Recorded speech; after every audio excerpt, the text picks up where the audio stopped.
Hey guys, Junior with Keystone RV Center. Today, playing with this full observation system. So what this is going to be from Furrion is going to be the backup monitor. This one's got the 7-inch screen, it looks like, and we've got the side cameras and the backup camera. So let's go ahead and open this guy up, show you what we're dealing with here.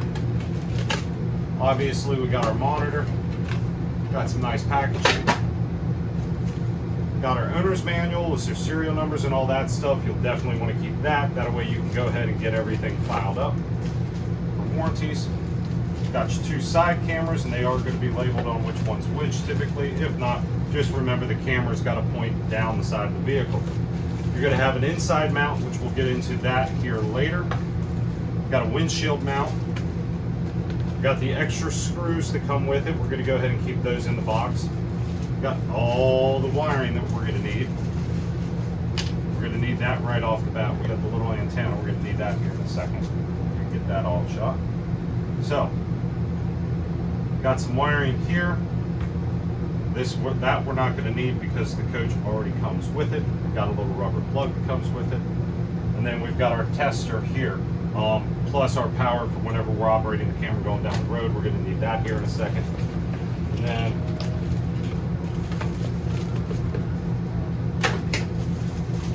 main camera, the rear camera, right here, comes with the rubber mount. We're actually going to be unmounting this camera here in a second.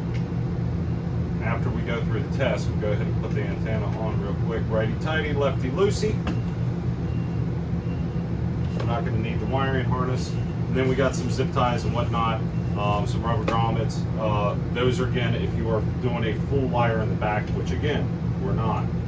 So, what we're initially going to do, get the camera out. We're going to get stuff plugged up to start with because we got to sync this rear camera ahead of time. That's what I like to do, at least. Go ahead and get this guy plugged in. We're going to jump over here to the cigarette lighter in the bedroom of this Flagstaff and confirm that this camera is functional before we start installing stuff. Let's get to it.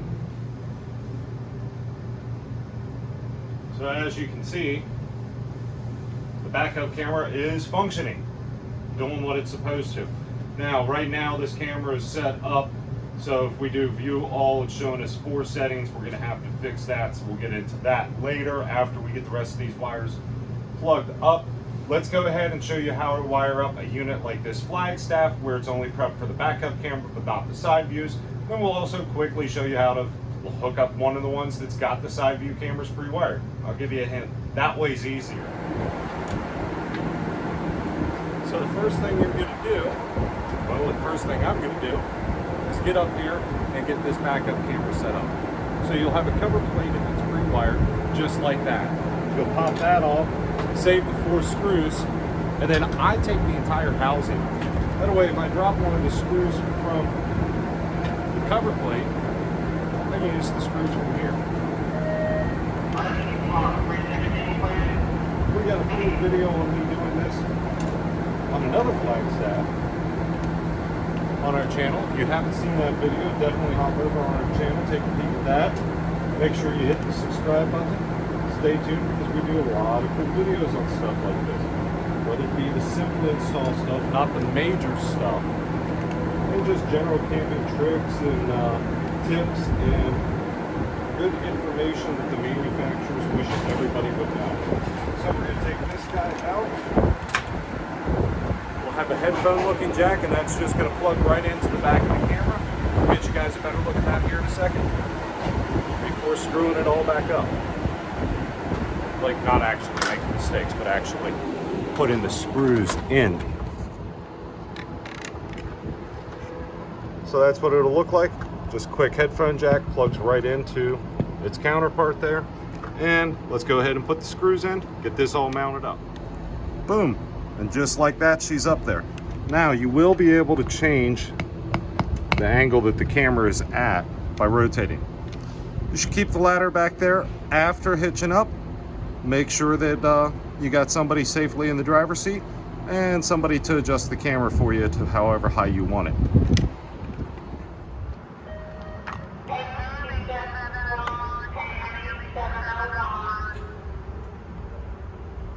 you got a unit that's pre-wired, what you're going to do, pre-wired for side cameras, what you're going to do is come over here, pop the lens cover off, then you'll have 2 screws here and here to remove the Furrion camera cover. Okay, this is just a dummy plate for whenever the unit is not pre-wired, and then you'll put your camera in here, slide in the appropriate screws, put it all back together, and you're done. We got a little bit more work ahead of us today. All right, so we're going to pop the lens cover off, we're going to pop the screws out, and then remove the silicone. We're going to fish these wires out.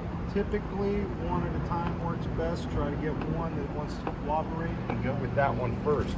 Neither want to cooperate, get a pair of needle nose pliers, and that tends to help. So we now have our camera connected onto the wiring according to the way that the instructions said to.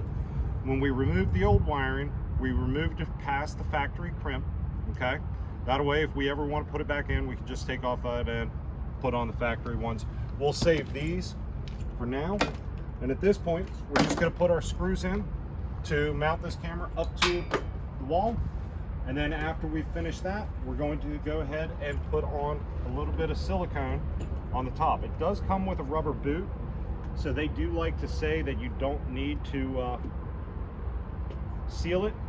However, I prefer doing a little silicone around the top too.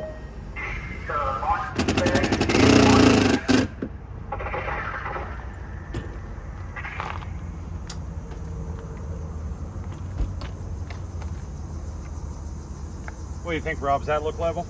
Pretty close.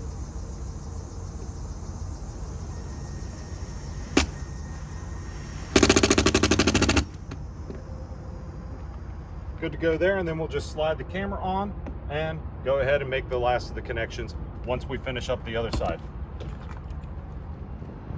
All right, so now we got the opposite side mounted. We're going to take our camera, just going to slide it in, make sure the holes line up, and put our little screw right inside of there.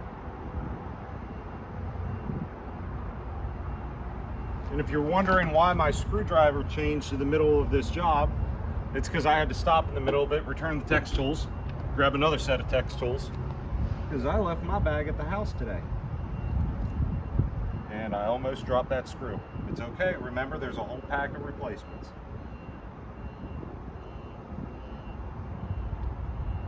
That screw goes on, then we'll get the cover on here, which I left inside. 1 second.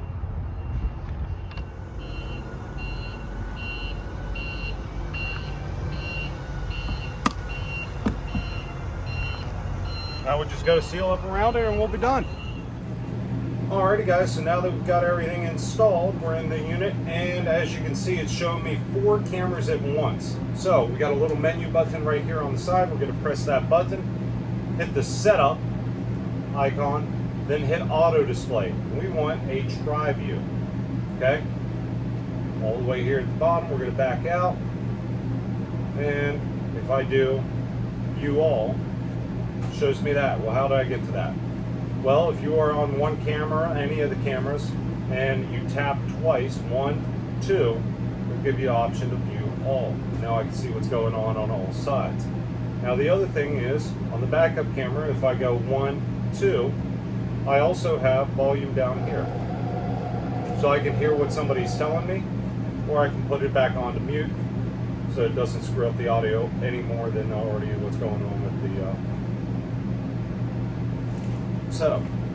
Now you can always run a 7-way plug adapter that gives your clearance lights constant power while you're in the unit, so you can view all 3 cameras from your bed, be able to use it as a security system of some sort if you choose to. But yeah, that's the ins and outs of it. As far as the wiring goes, guys, I mean, identifying the ground's pretty easy. I didn't go into it when I was wiring it up. If you're not familiar with the grounds in the RV industry, a couple of brands are still doing it the new way, some are still doing it the old way. So here's what I'm going to tell you. If you're not sure, take a test light, clip it right onto the frame, to an exposed piece of metal that is a known good ground. Don't clip it onto the battery, and then test each wire. Whichever one turns the test light on, there you go. There's your power wire. The other one, there's only 2 wires. It's going to be ground. Some of these do have turn signals incorporated into them. If they do, you can use the 4th wire on this, which is a turn signal activate, which will activate the turn signal, which will activate the camera to tell the monitor to only pay attention to that camera while the turn signal's on. So that is definitely a cool little feature. However, not all trailers, most trailers don't have that. So that's the install video. Make sure you like, make sure you subscribe. Keep in mind the guy that wanted this video done, he was so courteous to purchase not only the equipment for it, but the camper for it to go on. So cases like that, we will absolutely, or I will absolutely try to get the video done. If you're purchasing all this stuff from me, it makes life a lot easier. But yeah, if you guys have any video ideas, any video requests, please put the comments down below and we'll get to them as quickly as possible. I'm going to go consume a lot of water because it's 105 degrees out on that lot trying to install that. I know my subscribers in Arizona are like 105. It's really not that bad. All right, guys, take care. Have a great day.